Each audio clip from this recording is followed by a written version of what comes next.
വീർപ്പ് മുട്ടിക്കാനുള്ള ഒരു ശ്രമത്തിലേക്കാണോ കടക്കുന്നത്? ആ ആഘാതത്തിൽ ചൈനയും ഇന്ത്യയും അടക്കം അടിതെറ്റി വീഴുമെന്ന കാര്യത്തിൽ സംശയമില്ല, ഈ യുദ്ധം നീണ്ടുപോയാൽ. എന്നാൽ അങ്ങനെ ഒരു കടുങ്കൈ ഇറാൻ നടത്തുമ്പോൾ അത് ഇറാന്റെ അസ്ഥിവാരം തോണ്ടലാണെന്നുള്ള കാര്യത്തിൽ സംശയമില്ല. അമേരിക്ക കയ്യും കെട്ടി നോക്കിയിരിക്കുമെന്നുള്ള ഒരു ചിന്തയും ഇനി ഉണ്ടാകേണ്ടതില്ല. 4 ആഴ്ചക്കാലം യുദ്ധം നീണ്ടു നിൽക്കുമെന്ന് അമേരിക്കൻ പ്രസിഡന്റ് ഡൊണാൾഡ് ട്രംപ് പറയുമ്പോൾ 4 ആഴ്ച വരെ ഇറാന് താണ്ടാൻ കഴിയുമോ എന്നുള്ളൊരു ചോദ്യവും ഒരു ഭാഗത്ത് നിൽക്കുന്നുണ്ട്. കാരണം യുദ്ധം കടുത്താൽ അവസാനത്തെ ആണിക്കല്ല് വരെ പറിച്ചിട്ടേ തിരിച്ചെത്തൂ എന്ന് ഇസ്രയേലും കടുത്ത വെല്ലുവിളി ഉയർത്തുകയാണ്. ഈ യുദ്ധത്തിൽ മറ്റു രാജ്യങ്ങൾ കൂടി സഖ്യകക്ഷികളായി മാറുമോ എന്ന ആശങ്ക മാത്രമാണ് ഈ ഘട്ടത്തിൽ ഉയരുന്നത്. എന്നിരുന്നാലും ഏറ്റവും വലിയ അടി, കനത്ത പ്രഹരം അത് ലഭിച്ചിരിക്കുന്നത് ബംഗ്ലാദേശിനും അതുപോലെ തന്നെ പാകിസ്ഥാനും തന്നെയാണ്. ഇറാൻ ഇനി ആരെ തന്നെ പരമോന്നത നേതാവായി നിയമിച്ചാലും കൊന്നുകളയുമെന്ന ഭീഷണിയാണ് ഇസ്രയേൽ ഉയർത്തിയിരിക്കുന്നത്. ആ ഭീഷണിക്ക് മുന്നിൽ അടി പതറുമോ എന്നുള്ള കാര്യം കണ്ടറിയണം. ഇറാനാകട്ടെ പുതിയ പരമോന്നത നേതാവായി ആയത്തുള്ള അലി ഖമനയുടെ മകനായ രണ്ടാമത്തെ മകനായ മുസ്തഫ ഹുസൈനി ഖമനയെ തിരഞ്ഞെടുത്തതിന് പിന്നാലെയാണ് ഇസ്രയേൽ പ്രതിരോധ മന്ത്രി ഇസ്രയേൽ കാറ്റ്സിന്റെ ഭീഷണി രംഗത്ത് വന്നിരിക്കുന്നത്. അതായത് ഇനിയിപ്പോൾ ആരെ തിരഞ്ഞെടുത്താലും ഏത് നേതാവായിരുന്നാലും പേരിന് പ്രസക്തിയില്ല, തെരഞ്ഞു പിടിച്ച് കൊലപ്പെടുത്തുമെന്നാണ് പറഞ്ഞിരിക്കുന്നത്. ഒന്നും വിഷയമല്ല എന്നും എടുത്തു പറയുന്നു. ഇസ്രയേലിനെ നശിപ്പിക്കാനും അമേരിക്കയെയും സ്വതന്ത്ര ലോകത്തെയും ഭീഷണിപ്പെടുത്താനും ഇറാനിയൻ ജനതയെ അടിച്ചമർത്താനുമുള്ള പദ്ധതി അത് തുടരാനുള്ള, അതിന് നേതൃത്വം നൽകാനുള്ള ഇറാനിയൻ ഭരണകൂടത്തിന്റെ നീക്കങ്ങൾക്കുള്ള തിരിച്ചടിയായിട്ട് വേണം ഇതിനെ നോക്കിക്കാണേണ്ടത്.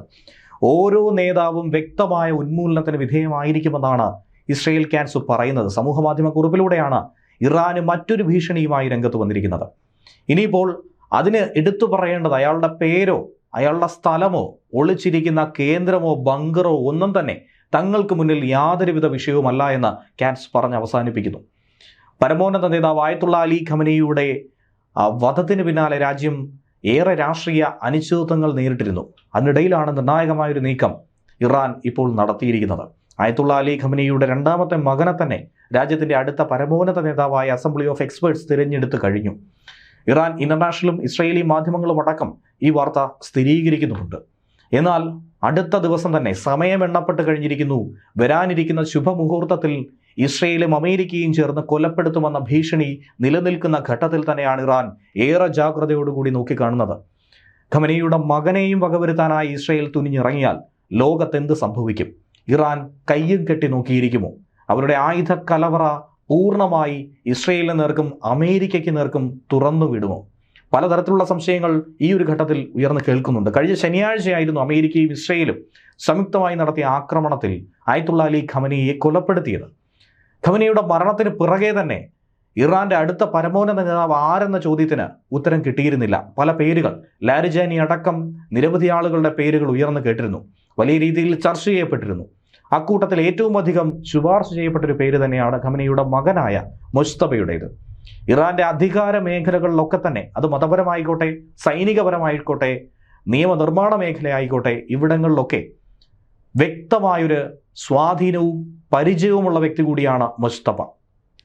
അതും ഖമനയേക്കാൾ കടുത്ത യാഥാസ്ഥിതികവാദി എന്നുള്ള വിവരങ്ങളും ഇതിനോടകം തന്നെ പുറത്തു വരുന്നുണ്ട്. ഈ ഒരു ഘട്ടത്തിൽ എങ്ങനെയായിരിക്കും ഇറാന്റെ മുന്നോട്ട് പോക്ക്? അമേരിക്കയെ സംബന്ധിച്ച് ഭരണകൂടത്തെ അട്ടിമറിക്കുക, ഒരു ജനാധിപത്യ ഭരണകൂടം അവിടെ കൊണ്ടുവരിക എന്ന ലക്ഷ്യമാണെന്നുണ്ടെങ്കിൽ ഇത് കൂടുതൽ വഷളായി തന്നെയാണ് മുന്നോട്ട് പോയിക്കൊണ്ടിരിക്കുന്നത്. അങ്ങനെയെങ്കിൽ ഇസ്രയേലും അമേരിക്കയും ഇറാനെ വീണ്ടും നോട്ടമിടുമെന്നും ആക്രമണം കടുപ്പിക്കുമെന്ന കാര്യത്തിലും സംശയമില്ല. IRGC ഇസ്ലാമിക് റവല്യൂഷണറി ഗാർഡ് കോർപ്സിന്റെ ശക്തമായ സമ്മർദ്ദം നിലവിൽ ഇറാന് മേലുണ്ട്. അതുതന്നെയാണ് പുരോഹിത സഭ മുസ്തഫയെ തിരഞ്ഞെടുക്കാനുള്ള കാരണവും. IRGCക്ക് കൂടുതൽ സ്വാതന്ത്ര്യത്തോടുകൂടി ഇനി മുന്നോട്ട് പോകാനും ഈ ആക്രമണ പദ്ധതികൾ ആസൂത്രണം ചെയ്യാനും മുസ്തഫ തന്നെ തങ്ങളുടെ തലവനായി ഉണ്ടാകണം. സൈന്യവുമായും IRGCയുമായും ഒക്കെ മുസ്തഫ ഏറെ വർഷങ്ങളായി അടുത്ത ബന്ധം പുലർത്തുന്നുണ്ട്. ആയത്തുള്ള അലി ഖമനയുടെ ഓഫീസിന്റെ പ്രവർത്തനങ്ങളടക്കം ഒരു ഘട്ടത്തിൽ അദ്ദേഹം ഒളിവിൽ പോയ സാഹചര്യത്തിലും അല്ലാതെയും സുഖമില്ലായിരുന്ന ഘട്ടത്തിലുമൊക്കെ മുസ്തഫയായിരുന്നു നിയന്ത്രിച്ചത്. ആ അനുഭവ സമ്പത്ത് തന്നെയാണ് ഇപ്പോൾ ഈ സ്ഥാനത്തേക്ക് എത്തിച്ചിരിക്കുന്നത്. ഈ 5ാം ദിവസവും ഇസ്രയേൽ അമേരിക്ക ചേർന്ന് നടത്തുന്ന ഇറാൻ സംഘർഷം അത് തുടർന്നുകൊണ്ടേയിരിക്കുന്നു. അറേബ്യൻ രാജ്യങ്ങൾ തന്നെയാണ് ഇതിന്റെ പരിണത ഫലം അനുഭവിക്കുന്നത്. ഗൾഫ് രാജ്യങ്ങളിൽ ബുധനാഴ്ചയിൽ ഇറാന്റെ ആക്രമണമുണ്ടായി. അതിന്റെ വീഡിയോ ദൃശ്യങ്ങൾ അടക്കം പുറത്തു വന്നുകൊണ്ടിരിക്കുന്നു, സമൂഹ മാധ്യമങ്ങളിൽ പ്രചരിക്കുന്നുണ്ട്. ഖത്തറിലെ അമേരിക്കൻ വ്യോമതാവളത്തിന് നേർക്ക് വീണ്ടും ഒരു മിസൈൽ ആക്രമണം ഉണ്ടായി എന്ന് ഇറാൻ തന്നെ പറയുന്നു. 2 മിസൈലുകളാണ് അമേരിക്കൻ താവളം ലക്ഷ്യമിട്ടായി എത്തിയതെന്ന് BBC ചൂണ്ടിക്കാട്ടുന്നു. അതിലൊരെണ്ണം വ്യോമ പ്രതിരോധ സംവിധാനം തകർത്തു.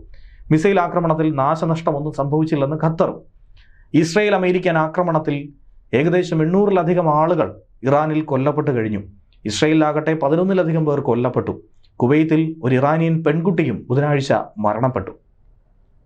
40-ലധികം ബാലിസ്റ്റിക് മിസൈലുകളാണ് ബുധനാഴ്ച മാത്രം പശ്ചിമേഷ്യയിലെ വിവിധ അമേരിക്കൻ താവളങ്ങളെ ലക്ഷ്യമിട്ടുകൊണ്ട് ആക്രമണം നടത്തിയത്.